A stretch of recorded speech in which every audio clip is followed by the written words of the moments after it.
Hi friends, ఈరోజు అయితే చూడండి, ఉదయాన్నే మీకు షార్ట్ వీడియో పెట్టాను కదా, చేపలు తీసుకున్నాము ఈరోజు సండే అని. ఇంకా ఆ చేపలను అయితే తెల్లగా తోమేసాము. ఇంకా చూడండి, మా అమ్మ అయితే డబ్బర్ తీసుకొని మెంతుల పొడి, పసుపు పొడి, ధనియాల పొడి, కారం వేసేసింది. ఇంకా చింతపండు నానబెట్టేసింది. ఇంకా కొబ్బరి, టమాటో, ఎర్రగడ్డ మసాలా కూడా వేసి పెట్టేసింది మిక్సీలో. ఇంకా దాంట్లోకి వచ్చి 2 పచ్చిమిరపకాయలు, ఒక ఎర్రగడ్డ, ఒక టమాటో అయితే వేసేయాలి.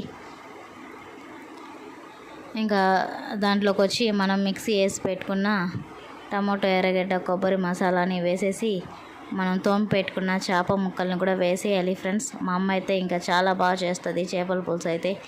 ఇక్కడ చూడండి, ఇంకా చింతపండు పులుసు కూడా వేసేస్తూ ఉంది. ఇంకా ఫైనల్గా అయితే దాంట్లో ఉప్పు, కొత్తిమీర, కొంచెం నూనె వేసి బాగా కలిపేసి స్టవ్ మీద అయితే పెట్టేయాలి. ఓకే ఫ్రెండ్స్, మీరైతే నా వీడియోస్ చూడాలనుకుంటే ముందుగా నా ఛానల్ని సబ్స్క్రైబ్ చేసుకోండి. ఈ వీడియో నచ్చితే లైక్ చేయండి. Bye friends.